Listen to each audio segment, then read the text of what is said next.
Јас сум Марио Петковски. Мојата специјалност представува далечинско мониторирање и управување со релевантни податоци за усовршување на земјоделското производство. Сега ќе се обидам на кратко да ви објаснам потребата од дигитални технологии во земјоделството. Земјоделството како индустријска гранка, наука и начин на создавање на храна за целата популација на планетата Земја представува една динамична средина во чие дефинирање може да влијаат земјоделците, научниците, политичарите и многу други разнолики профили на луѓе од општеството.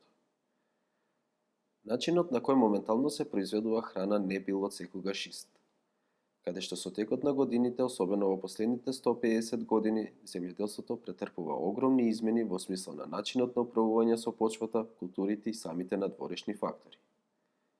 За да можеме да создадеме правилна слика за тоа како се движел развојот на земјоделството од почетокот па се до денес, ќе ставиме фокус на последните главни достигнувања и начинот на производство. Според одредена група на автори, земјоделството и неговиот развој се делат на неколку фази. Првата фаза, прединдустријска ера на земјоделството, траела од праисториско време па се до 1920 година. Во таквите самодоволни, мали и трудоинтензивни фарми, за да се задоволат потребите за храна за еден човек, бил доволен 1 хектар земја. Втората фаза ја представува ерата на земјоделското индустријско производство во периодот од 1920 година до 2010 година. Трактори, комбајни, ѓубрива и хибридни семиња овозможиле создавање на големи комерцијални фарми. Ваквиот пристап резултирал со големина од половина хектар да се задоволат потребите од храна на 5 луѓе.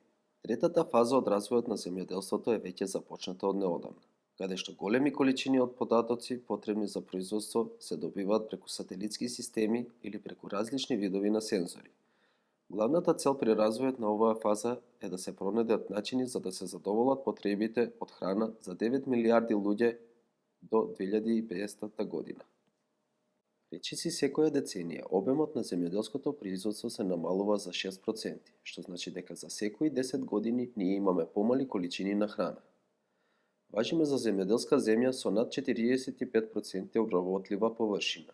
Меѓутоа, особено во последните неколку години сведоци сме и на намаленото земјоделско производство, како и на намален квалитет на земјоделските производи. Сето тоа доведува и до повисоки цени на земјоделските производи, но во исто време и намалување на приходите кај земјоделците поради намалениот и недоволно квалитетен род. Тековните временски варирања, предизвикани од климатските промени, веќе имаа свое негативно влијание на безбедноста на храната и водата и ги става под ризик земјоделските производствени синџири, особено во земјите во развој. Со процесот на затоплување на атмосферата веќе сведочиме за сериозните елементарни случувања како што се тропските циклони, поплави, суши, изголемување на фреквентноста и интензитетот на непогодни климатски настани. Климатските промени представуваат огромен предизвик, но и прилика за развој на различни технологии и принципи на земјоделското производство. Овие промени со негативен карактер наметнуваат употреба на нови техники при интензивно производство се со цел да се зачува интегритетот на почвените ресурси и да се овозможи сигурно производство.